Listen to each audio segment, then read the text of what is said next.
Hi Chrissy. Now as you can see, Tina is sleeping in her favourite spot on the windowsill and Brandy's of course joining me on my lap. Now we introduced Tina about a year ago and it's been an absolute pleasure to have her around the house, and even Brandy really likes having the company. We do leave the radio on for both of them, but somehow they always seem to end up napping in the same room. Now they're not best of friends, but they do tolerate each other, they leave each other alone, and they do sometimes gang up on my husband and I for treats. But it is difficult to introduce a new pet, so we returned to Mind My Pet and the Dog's Den in order to see what advice they had to give.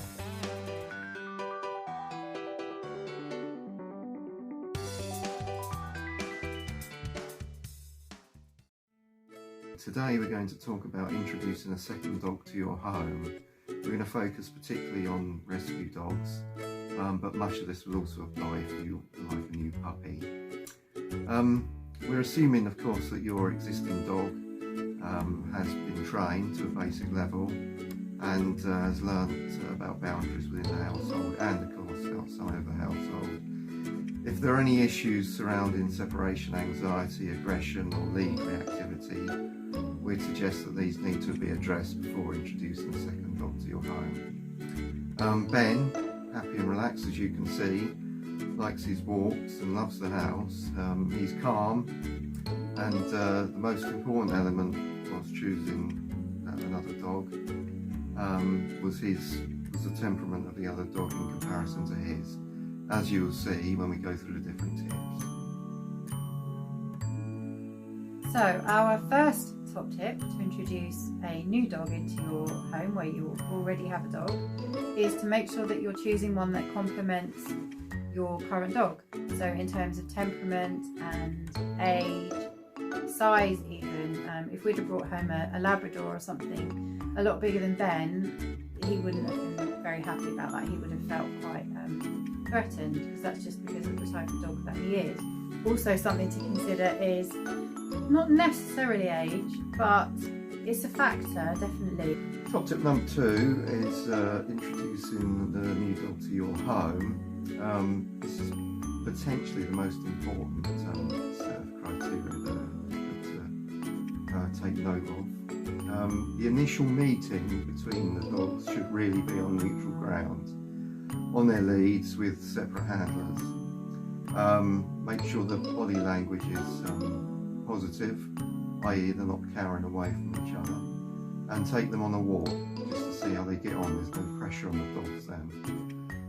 If there's any unwanted aggression or overexcitement, correct this, but allow them to sniff. That's a natural thing for them to do, and repeat as necessary until they're calm enough to continue walking. Monitor them when they're together all the time, let them play, encourage play as well, but obviously be aware in case it goes slightly over the top.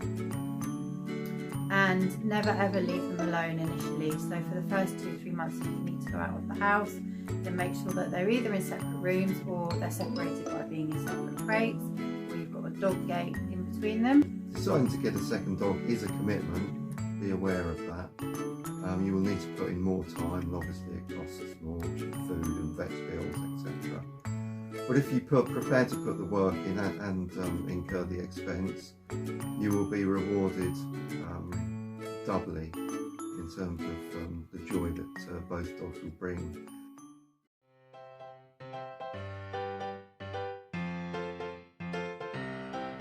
Hi, I'm Richard, and my wife Nikki and I run Mind My Cat, a cat sitting service in Northampton. Today we're going to be talking about introducing a new pet into the home, so that be a dog into a house with cats or vice versa. The face-to-face introduction is a massive thing in any household. Try to choreograph this and make it happen when both animals are in a more relaxed state, so post-feed or post-nap is a good idea. Aim to have the dog on the lead, as the dog, if not both, will want to investigate their new friend, and the lead will allow you to have more control. Cats may be defensive or even swipe at the dog in the early stages, so you may need to intervene. It's really important to stay calm, and you may need to repeat the process several times over. So keep the initial meet short and repeat as the animals start to adjust to to one another.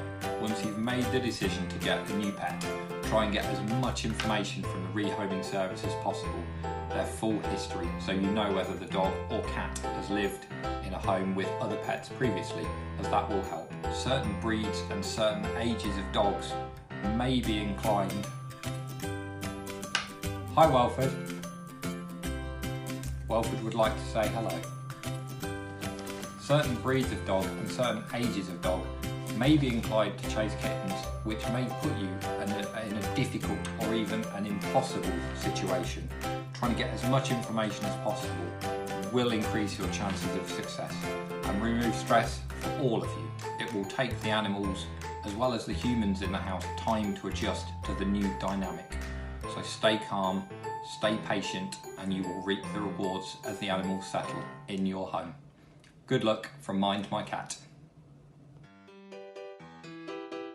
A new pet can be such a wonderful addition to the family. Good luck introducing yours.